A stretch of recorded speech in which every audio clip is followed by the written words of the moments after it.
The third question of this evening comes from Amal from Dubai.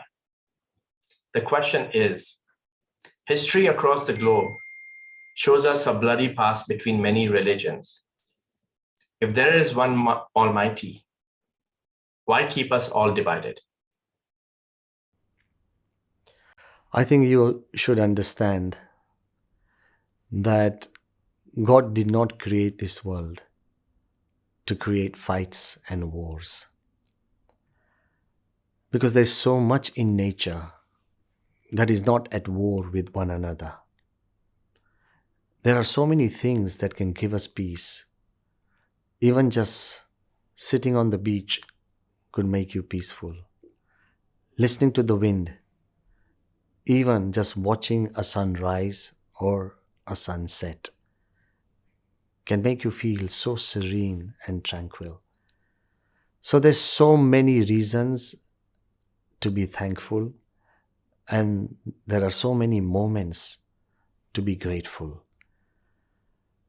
So to be possessed by war or hate, blood, that's not what God really created this world for. But because God gave us free will, because God also gave us the power of the karma that we do, ultimately it's God's will. But God does give us the power of the karma, that whatever karma that you do, accordingly, He will give you reward or some lesson that you can improve yourself. But at the end of the day, it's your inner basic instinct, your own inner nature, your own swabhavs that really lead us astray.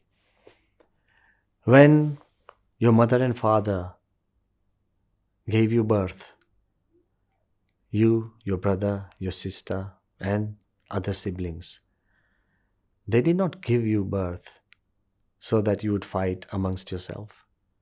It's your own inner nature of greed, avarice, of anger, of hate, suspicion, that really drifts you apart and you start infighting. So unless and until we as human beings purify ourselves, cleanse ourselves from these inner basic instincts, we will not be able to be at peace with one another. Often it is said that we were fighting in the Stone Age and we are still fighting in the Space Age. Wars have remained, only the weapons have changed. If you take away missiles, men will fight with guns. If you take away guns, men will fight with sticks. If you take away sticks, men will fight with stones. If you take away stones, men will fight with bare hands. And if you chop off his hands, men will fight with their heads. So long as there are wars in the minds of men, we shall never know peace. So it is in the minds of men that we have to create the instrument of peace. So until we purify our minds and our hearts, wars will continue. But I also want to emphasize that when you say that our history is filled with blood, that may not be true. Because as human beings, we are fascinated by war. We are fascinated by crime. We are fascinated by blood. So historians have catalogued and historians have written about wars at length. Even in times of King Ashoka, we have great descriptions of Kalinga war and other wars that he fought. But in those very times, there were thousands who were becoming Buddhist monks. Perhaps there are no records of that. If we look at our current times and we look at the news cycles, what gets reported in the headlines, front pages? What gets keep repeating and repeating again and again across channels? It's about war, crime, scandals. So I want to ask you, if you took that as history, somebody would say these are the worst times to live in. But that is not so. We find out that there are hundreds of people doing good things parallelly, but they don't get reported. There are thousands of people really showing acts of love and care, but that's not reported.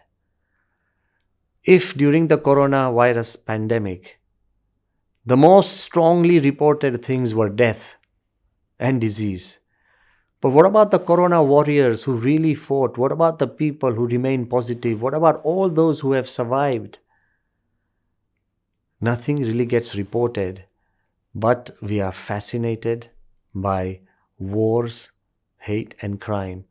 That's why perhaps history has a strong record of that.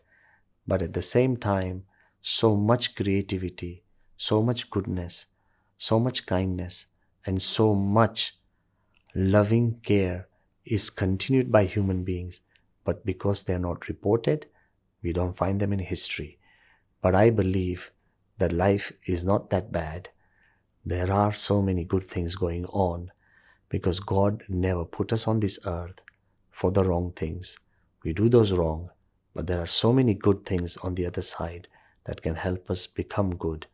So, what Pramukh Swami often says, if you associate yourself with the Satpurush, with Satsang, with the scriptures, and with positive people and positive ideas, then the bad will no longer be bad. Everything will transform itself and help us become better than what we are.